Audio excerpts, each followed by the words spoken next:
Have you ever wondered whether the problems in the world today would exist if we had deeper connection to ourselves, others, and the environment and acted from that place? Welcome to the Conscious Action Podcast with your hosts Brian Berneman and Kayla Greenville, who believe that connection is the key to taking conscious action as individuals and creating a better world. We're here to raise awareness and inspire meaningful action by sharing stories, knowledge, and conversations with thought leaders and change makers. From sustainability to well-being and everything related to conscious living, our mission is to empower you to be the change that you want to see in the world. Welcome to the Conscious Action Podcast. I am your host, Brian Berneman, and thank you again for being with us here. For this episode, I have the pleasure of being joined by a friend, a colleague, and an amazing human, Waveney Warth. And first of all, thank you, Waveney, for being here and taking the time. And as I always do for every episode, I would love for you to introduce yourself and let our listeners know, who are you? Well, firstly, thanks, Brian. It's great to be here. It's exciting to see more podcasts coming into the space and something to really help round out conscious action, all the awesome stuff you guys are doing. About me, I started a journey by accident into zero waste back in 2007. I didn't even know the term zero waste. My husband and I challenged ourselves to live rubbish free, we called it, for 1 year, which we did, and it was really hardcore at the time. No soft plastics or anything like that.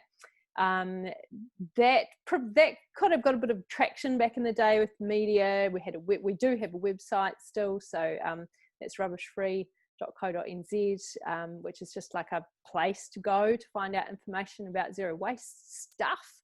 Now the movement's huge, and it's so exciting to be a small part of that community. In fact, my favorite page on that website is a Connect with Others page, which just is an awesome list of all the people or resources I know of in the zero waste space, particularly for New Zealanders. So I reckon that's worth checking out. And I'm a podcaster. I have a podcast, How to Save the World, and that's my main focus these days. It's again, New Zealand-based sustainability generalist podcast. I do that with my co-host Tim Batt, who's a New Zealand comedian, and the idea is just to engage, simplify sustainability, and really focus on connecting people with their power to make a difference. And that's what I'm all about. That sums me up. Connecting people with their power to make a difference. Yeah, wonderful. And I love, like, I listen to the podcast, and I really love it, especially because I love podcasts. This is partly why we are doing the Conscious Action Podcast. I think that it's such a wonderful medium to be able to share. And for me as a listener, like, I love when I am going for a walk or when I'm, somewhere that I can take the time and thinking, like, should I just listen to music, or do I want to listen to something that might be more stimulating? And having the opportunity to listen to How to Save the World is actually a pretty good one. So thank you for that. It's, for me, the podcast medium is pretty special because it's like there's a bit of a magic there that you don't get in a mass communication campaign, which isn't personal. And also there's a bit of magic there that doesn't happen in a grassroots face-to-face thing, which isn't scalable. And it's sort of like, somehow it's a bit of, you get the best of both with the podcast. It's personal because you're there every week. You do form relationships, and you get to go on journeys where, like, every week you're talking the same stuff and same people listening, and it feels more intimate than just throwing something out randomly to the internet. Definitely. And And so we can get to know you a little bit better, and before we get back on how all of that process works for you and your partner, tell me about you growing up, how was that? Were you connected to nature or not? Did you get a little bit of the values of what you care about now when you were a kid, or was it a completely different sphere? I think so I grew up in the 70s and 80s, and I didn't hear about sustainability being an issue or a problem or just anything. It just was not on the radar until after I finished university. Actually, I was through my 20s. I would have been in my 30s before I just even thought about it for the very first time. And I had, I guess, the right kind of breeding ground, the right sort of petri dish in terms of my upbringing. My parents are still resourceful, mindful, caring. And so I guess when I did hear about the issues, for me, it seemed like some sort of a moral issue, actually. It felt, and I guess I did have in my upbringing a real care and concern for people, and more of the social justice, and that was certainly my original enthusiasm. I did sociology at Auckland Uni, and which is where I learned about Indigenous rights issues and inequality generally, global economic systems and how they create wealth and poverty, all that sort of stuff. So I had a good understanding of that, and was already, keen on going to the protests with my placards around social justice stuff. So for me, it was just a natural progression to go, oh yeah, well that figures, that actually there's stuff wrong in this space too, for actually the same reasons, those same sort of underlying reasons. Just the way we've solved some of our problems as humanity has led to other problems. Yes. That's great.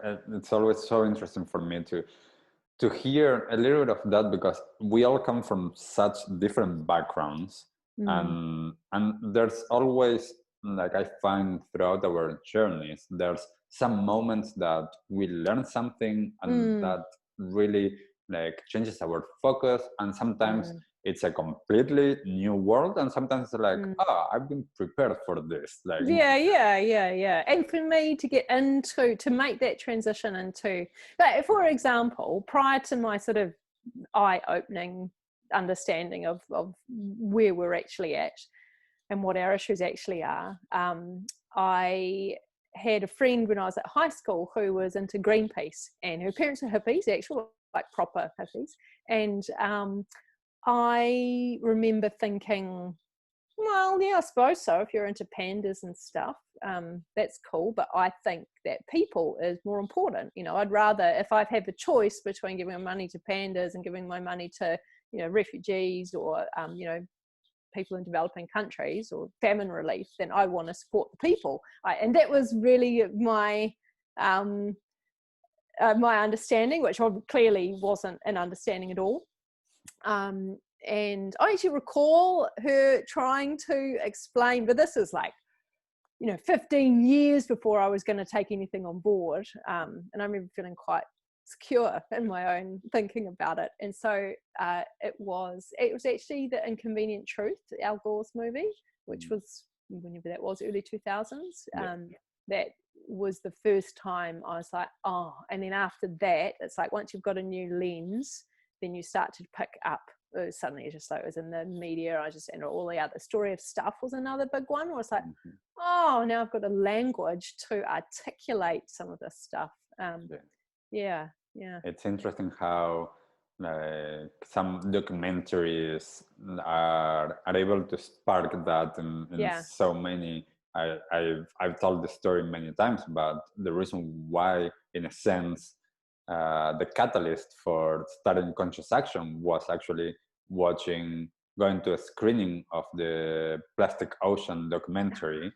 And it's like, it is such a big issue when you look at that documentary. And unfortunately, that evening didn't include any discussion or how can we do things that now that we know that. And that's a little bit why with Conscious Action we were like, we need to do more. Like we need to have the conversation, but then how do we empower people to actually do things and not to be like, oh my God, we are doomed.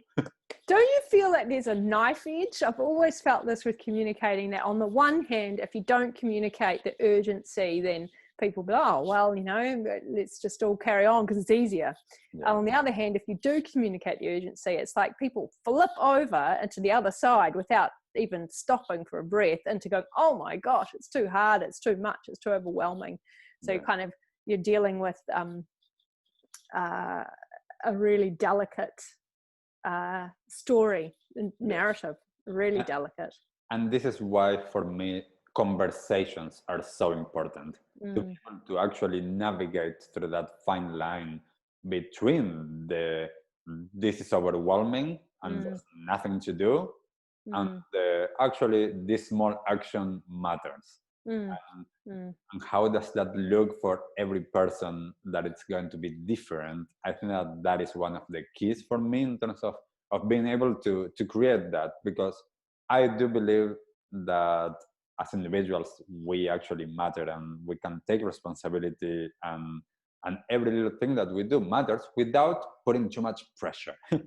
Yeah, okay, so I've thought about this, and I think there's a distinction between, which people often lose, I think, and it's just a natural feeling. There's a distinction between realizing that you're very powerful either way, whether you are acting to make things worse or better, you're incredibly powerful. But there's a distinction between having power and being responsible for something.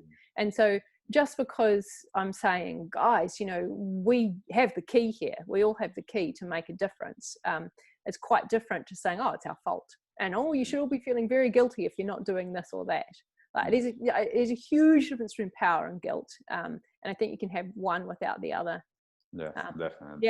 Yeah, to keep it positive, frame it positively, because I mean, and also what's the point of trying to find out who's to blame with this and going round and round in circles? I think my feeling on it currently is that the power of the individuals to make a difference is part of that bigger picture of what needs to happen in the government space and also in the business space.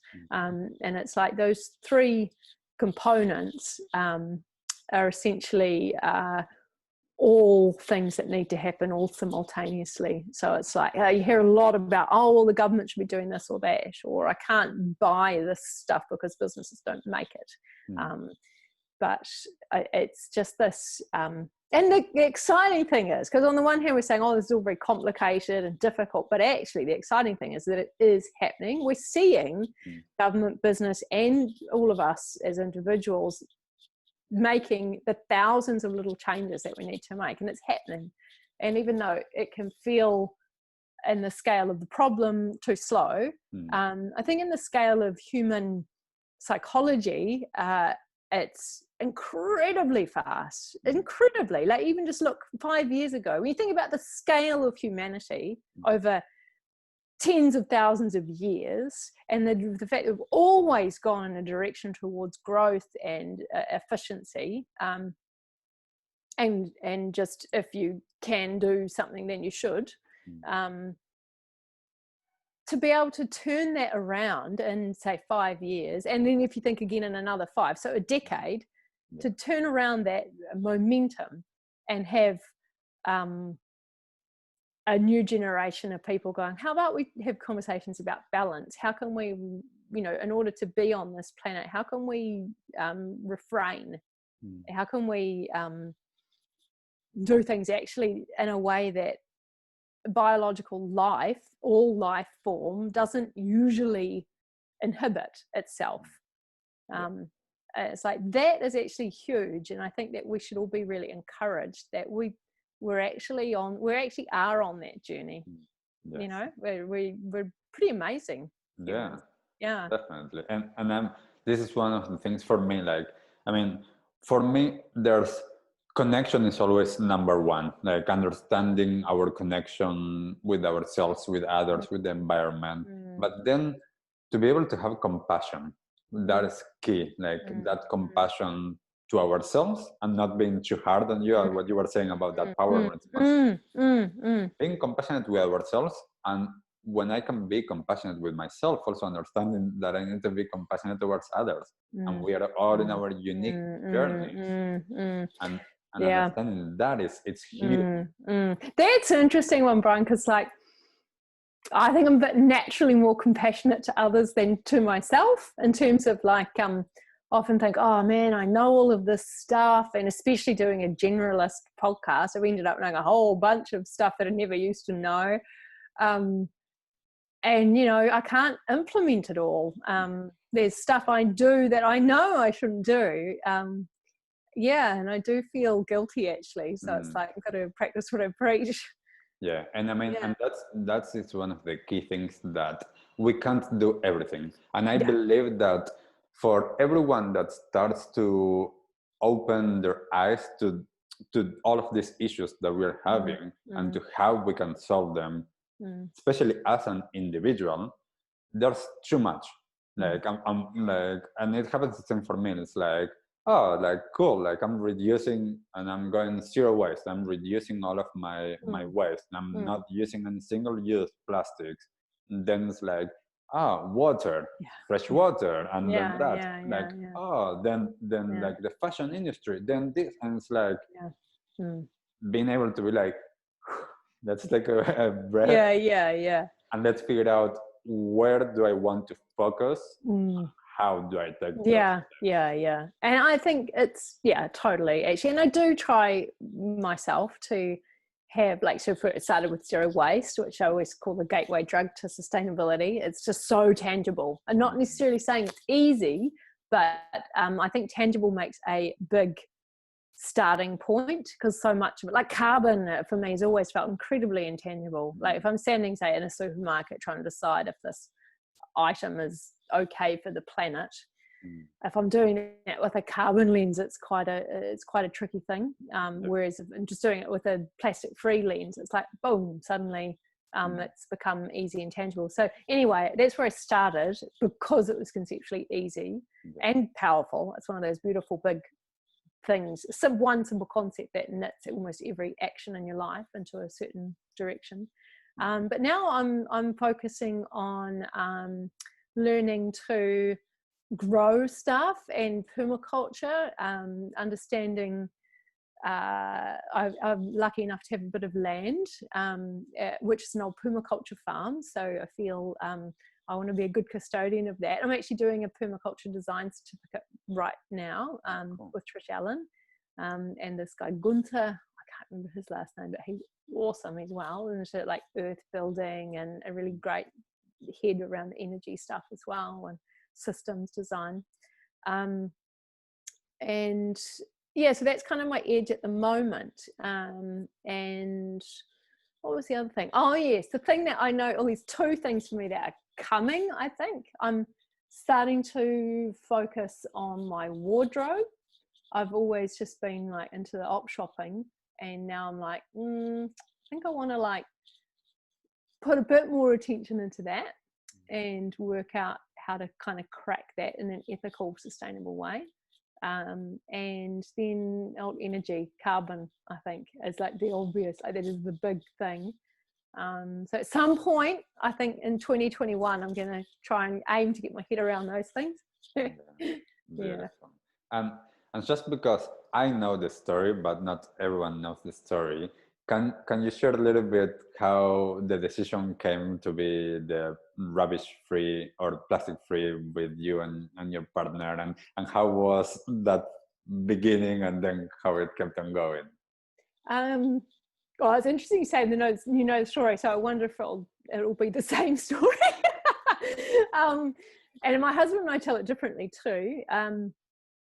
For me, it was sort of an uneventful thing, really, of just watching The Inconvenient Truth, and then a whole heap of other stuff, probably over about 2 or 3 years, and not one single action changing. So I'd had this complete overhaul in my mindset around an understanding of going from I'm cool, I'm a nice person, I'm not actively make harm anywhere, and just happily buying my chocolate bars or whatever, and then 3 years later the consumption hadn't changed, but my mindset was a complete 180, and it was like every single thing I bought and did, basically I had an understanding that I was making the world a worse place. Ultimately, sounds horrible, but if you trace where those things came from, or what will happen to them, like with plastic, it's a no-brainer. And so that was really just a recipe for frustration, ultimately, and really feeling disempowered, almost apathetic, and quite despondent, to realizing that there's this huge crisis, and I felt like I couldn't do anything, because I actually didn't know anybody at the time, amazingly, in 2000, because now it's almost the opposite. I'm a bit of a bubble, but at the time I didn't know anybody at all in sustainability. I didn't have anyone to ask any questions to, and so oddly that is why we decided to do the zero waste challenge, the rubbish free year. So we did it because we just really needed a push. We needed some sort of in other words, going the way we were going, we could see it felt like we were never going to crack it. It felt like it should have been a simple thing, but it wasn't, for whatever reason. So that was why we decided to do it, essentially just to force some behavior change, and then making it public. All I ever did was ring one journalist, actually, and then I was really surprised by her reaction, and she instantly wanted to come and do TV coverage and follow us through the year, and which had an interesting side effect of suddenly being accountable, which was awesome, because it was exactly what we needed. I think that's all I'm going to say on that it was just almost like a psychological headspace thing, as a response to a worldview change. And I think that this is, for me, what you just mentioned, that it's so important that even though I focused a lot on the how to do things, like for me, the most important part, it's all about understanding the change in mindset, understanding why wanting to do that change, because I can buy my reusable cup instead of using the single-use plastic ones, but if I don't understand why, a lot of these things are inconvenient for someone that has been used to doing things a certain way. Like once we make the changes, some of them are super easy and some of them are a little bit more challenging, and for those are the ones that I am like, okay, Brian, remember why you're doing this. Nice. The other thing is that it can knit together. So instead of being like, it's seeming like, because there's hundreds ultimately of little things, it's like your keep cup, and whether you leave the lid on or off when you recycle your wine bottle, and whether it's okay to buy bamboo clothing or not, or on and on it goes. It's hundreds of things. But if you can, if you understand the why really, really well, it's actually just one thing, and everything flows from that why. And I think that it actually just really helps make the changes we need to make much more simple feeling and doable. And when you were, because as you mentioned, like at that time there wasn't that many resources, there weren't perhaps even places like now that we can find a lot of products that are for reusing and things like that. What were some of the main challenges that you found, especially towards the beginning of your journey, in order to actually do this lifestyle? Definitely lack of information. I think compared to now, there is just so much online now, so much. Like that Zero Waste in New Zealand Facebook page, for anyone who hasn't checked that out, that's an awesome resource. So it was way more painful than we thought it was going to be, to be honest. But oddly enough, the timing was all quite different to what we thought too. We thought the challenge itself would be the hard part and that it would all really start on day one. But actually, it turned out that it was all prior to the challenge, because after all, our challenge was to be like a 100% zero waste, which means that from the very first day, you have to be zero waste, which means that we ultimately realized that we need to prepare. And so it was that the 2 months prior to the challenge that we just going hard out. And essentially we got to the point where we would analyze, like after all the easy ones, we would actually analyze item by item and work out how we could have avoided that item. So it got pedantic. Yeah, so that process of just completely, it was actually spearheading. So, you know, whenever you're spearheading, it is like you are walking through mud up to your waist. And you know, once you've created that path, then someone can walk along behind and it's, you know, a free path. So it makes a massive difference. So I think that was a big barrier for us. And then of course, like regardless of what it is we're talking about, anything to do with changing your habits, that power of a habit is a big thing. And that's why we did the challenge, because it provides the opportunity to break a habit. We thought that maybe after we finished the challenge, you know, 12 months later, that we would sort of be busting, ready to run out and buy balloons or whatever.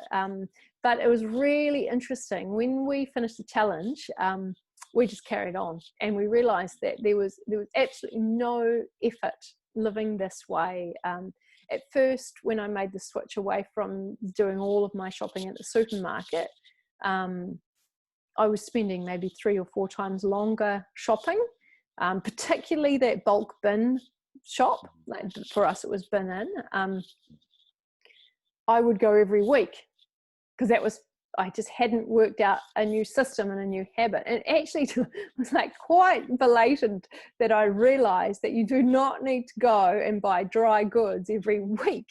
And so I finally realized that I could stock up on, and volume wise, it's stuff all. You can easily get 6 months worth of stuff and store it at home. And then you realize, oh, you can do that with your detergents and shampoos and soap and toilet paper. With the COVID thing, everyone ran out with the, you know, toilet paper crisis. I was just like, sorted, you know, I've got 100 sitting there. Yeah. It's only something we worry about once every year or so.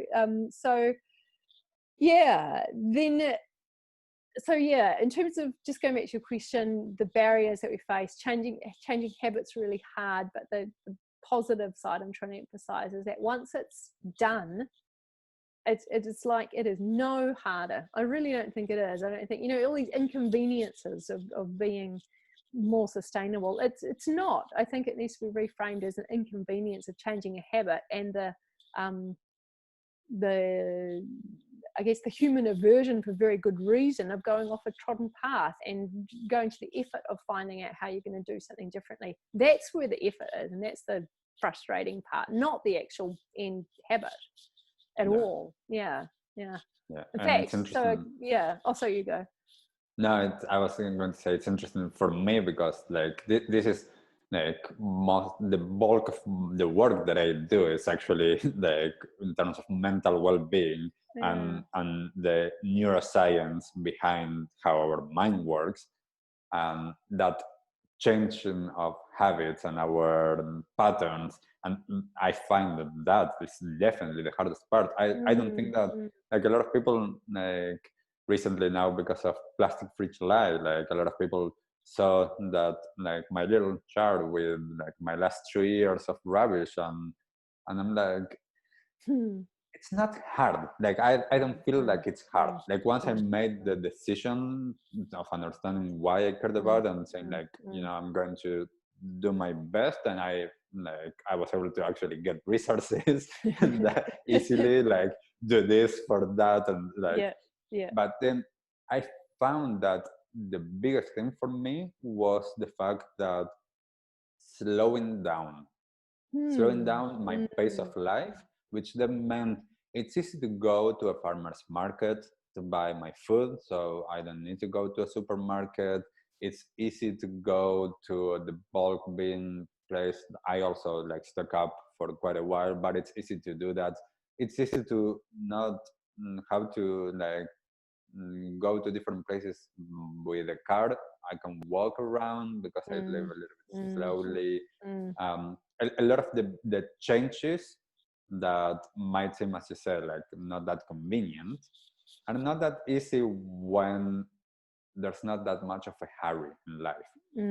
Because all of the, like, especially with single-use plastic and stuff like that, it's all about convenience. Like it's like I'm buying this soup in this plastic pouch just because it's faster. Yeah. What, oh gosh, so much to say about that, which I won't actually go on about it all, but look at how much time there's a generation that has never been more entertained. Look at how much time we spend on screens, look at Netflix or whatever, and we don't have time to make soup. But I'm not saying it's not genuine. Like it is actually, our busyness is very genuine, and it's a stressful, like it's so weird, what we've done with all of this resource. But but I think that it's one of the interesting things with a lot of people that I have talked to. The lockdown was a time for them to actually have that slow down and rethinking of their life and being able to connect more with the food that they're eating, with cooking. A lot of people that went out, like I tried to get, like the week before the lockdown, I tried to get a few more things to grow in my garden just in case, and I couldn't find anything. Actually, we were so lucky. My cousin, who works with us up at our farm, had grown a whole bunch of seedlings from seed, and she rang me a few days before lockdown and said, look, I'm really worried about this. I think, if I don't get these, because she's in Auckland, if I don't get these seedlings to you, I think I'm going to be stuck with them, So we actually did this special run where we met halfway, because we're an hour north of Auckland. And it was like a drug deal. Like she'd give me all the seedlings from the back of the car, and I'm giving her manure. Oh no, that's right. I was giving her all these pears, but at the time it was pear season. I was literally banana boxes full of pears, and I was like, all right, great, gotta go, see ya. So we were lucky. If it hadn't been for her, we would have been in the same situation. But it's kind of cool, like how suddenly I noticed the flour was at the supermarket, or the Four Square in our case, was prominent. It's sort of the first thing, like in the convenience food section. I was like, awesome. Wow. Yeah. The lockdown was cool, I think. I get that it was a hard time, especially financially for people with kids. But for us, it was, like you say, a time of reflection. I felt really lucky to be able to have, really unusually long period of time without much going on. And how have you been finding, like, not only through this time, but that connection with the land, and being able to, as you say, like getting more into permaculture and understanding more that connection of working with the land, and I do believe that we have the same cycles with the land, and we have a lot of connection that for a lot of us that live in a city, it's hard to get that real connection with the food and all of that. Hey, Chidetz, I'm really glad you brought that up, because specifically what we're doing on our land, it's Rainbow Valley Farm, which is a name that a few New Zealanders might know already. It was a very, very internationally well-known permaculture farm in the 90s and in that first decade of the 2000s. And then it was sold due to life circumstance, and then it's had 10 years of people with different values that weren't permaculturalists. That so when we bought it, it was nothing like it was, and so basically got quite a big conservation project on our hands in terms of we really want to restore the native bush we're custodians of, and make that predator free and also weed free, which is all part of the biodiversity, and having plants that birds are able to eat, rather than like we've got this wild ginger problem which goes nuts. So that's been our focus. So we've got a big conservation project, and we love people to join us from cities particularly, because it's like acknowledging that everybody needs that connection with nature. And where I actually think that part of our solution, and what part of the solution looks like for our future, is connection between cities and country landscapes. And a lot of what we do, like for example, we've got an orchard and we processed a ton of pears this season. And that was like, I'm a rookie, like I'd never preserved before. It was just ridiculous. And I don't think I'm saying, hey guys, this is what we all need to be doing. We all need to be preserving. We all need to be making, whatever, sauerkraut.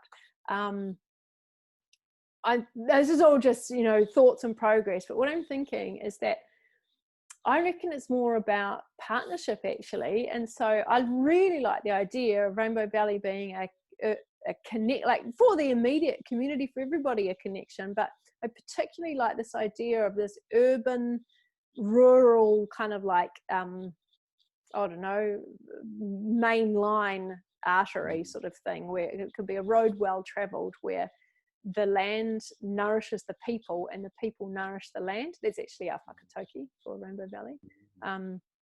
It's because when you look at New Zealand and you look at the issues that we have in terms of the huge task around the degradation of our waterways and the predators in our forests, it's people that cause the issues, and it's people that are going to solve it, and we need numbers, and beautifully it's exactly what people in urban environments are longing for, just the ability to get away for the weekend and connect with nature. We've got beautiful swimming holes, and so check us out on Facebook, is probably the best way to make a connection. Rainbow Valley Farm Matakana. And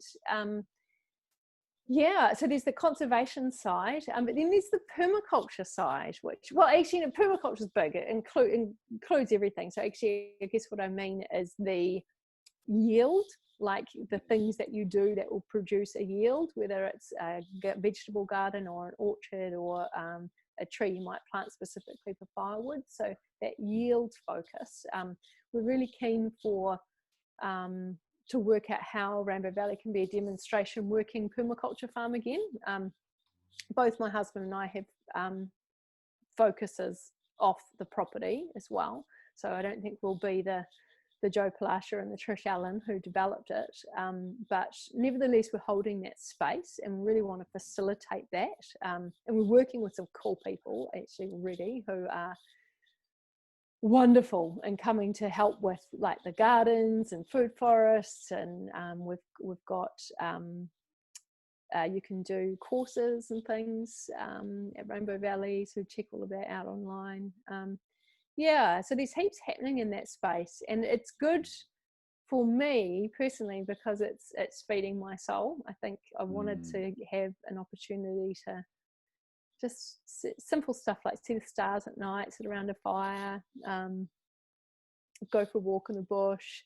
But actually, crucially, back to your point again, Brian, about connection, is that it was my number one reason for moving out of the city, is that I'd grown up rurally, and I knew that it's these small towns that you can have you can build a real community. You actually have more people that you know in your life, and just enjoy those connections. And that's exactly has been what's happened. This community in Matakana has been really welcoming, and now I can walk down the road and I know people, and we can accommodate more people on our land and just enjoy the company of others as they come and volunteer. And so it's been good to answer your question.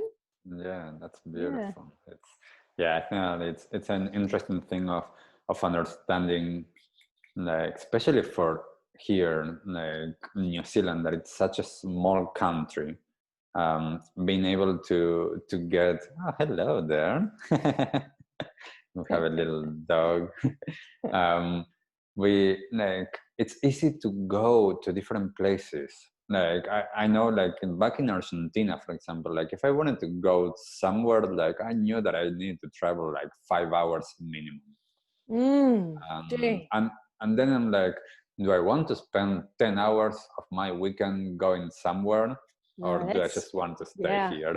Yeah, that's hard. And that's one of the cool things, yeah, about our location. And it was quite intentional because we are Auckland based, really. We can work from home, but we're consultants, my husband and I, and most of our clients are Auckland based. Yeah. And our family's Auckland and friends and stuff. So we wanted to be within an hour. Yeah.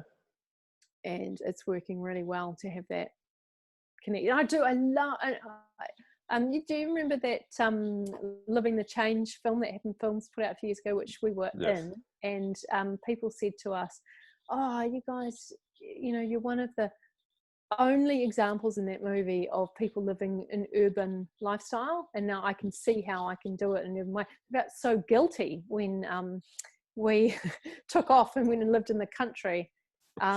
Because I actually just I feel like I've got this strong urban connection where I just want to solve problems on that level.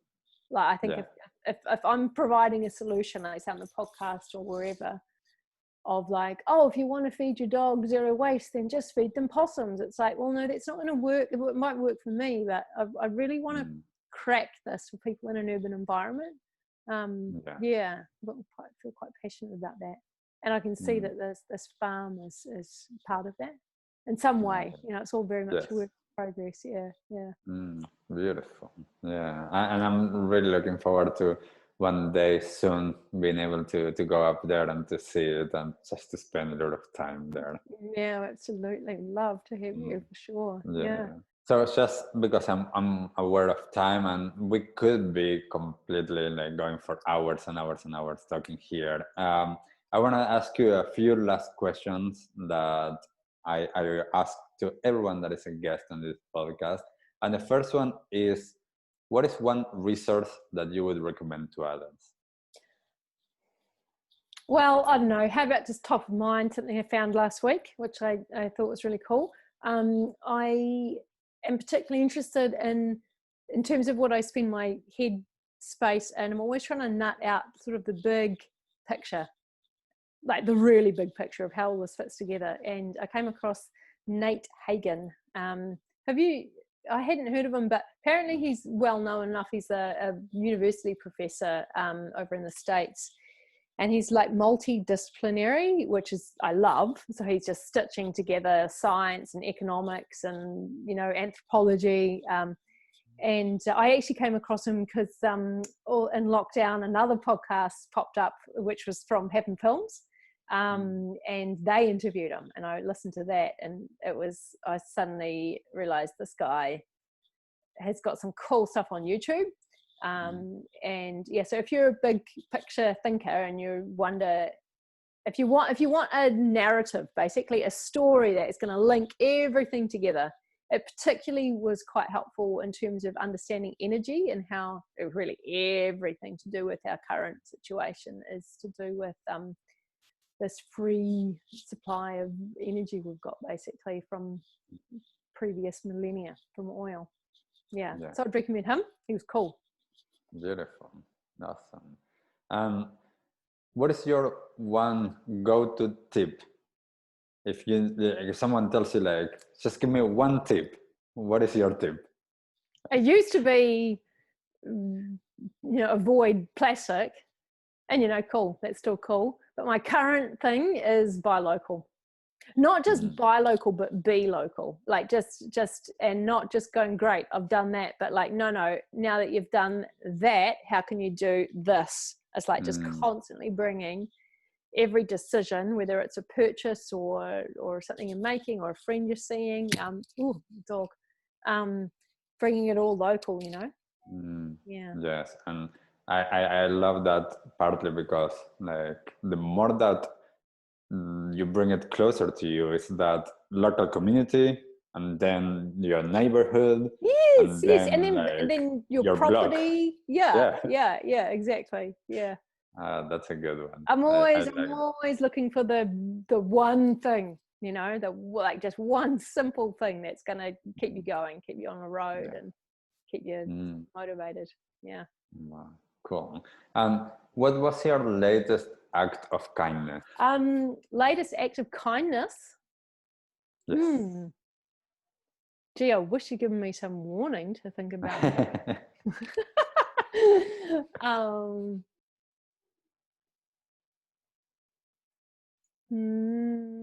there is a lot of people coming up to Rainbow Valley this weekend, all people who've got a need of some sort.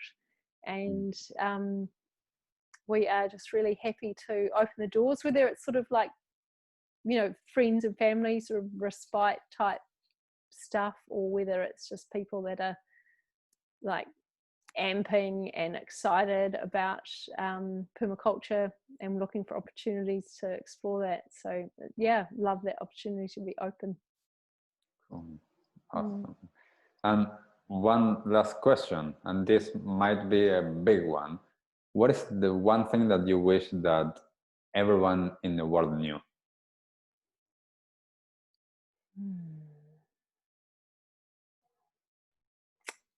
That I wish that everybody understood their power. Beautiful. It is a big one, but it's a short answer. Yes. But it's still a powerful one. It's so powerful. I saw a little short video years ago, and it really stuck with me. It basically just said, while you were wondering if one person could make a difference, millions of others were wondering the exact same thing. Wow. So yeah, I think there's a real power there around the disassembled crowd. Actually, we are, if we were all assembled, all of these individuals, we will go, wow, really powerful, you know, which is what's cool about when you get together on a march. But we are probably more powerful when that crowd disassembles and just goes about their ordinary lives, all influencing all the people around them. So we're part of a thronging crowd of millions, easily millions, the largest movement in history. Yeah, so it's part of understanding that and acting like we have power and knowing that we have. Wonderful.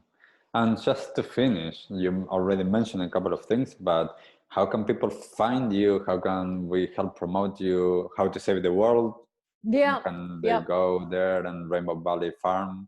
Yes, so How to Save the World is going to have a website very soon, but at the moment, if you check out How to Save the World podcast on Facebook, and it sits in the Little Empire Podcast Network, so if you Googled that, you would find us. And yeah, we put out an episode a week at this stage, and it's a generalist sustainability show, so we'll talk through different aspects of sustainability as broad as we can, and trying to help people just, and ourselves, just understand the 101 of whatever the issue is. How can you make your contribution to making it right and not dig the hole? There's that, and then yeah, Rainbow Valley Farm, Permaculture Farm. Check us out on Facebook. Yeah, there's a few Rainbow Valley farms, so just throw in Matakana if needed, and or NZ might do it. And oh yes, the Rubbish Free website, which is still ticking along. I've reduced it down. It's basically an archive blog of the year that we had.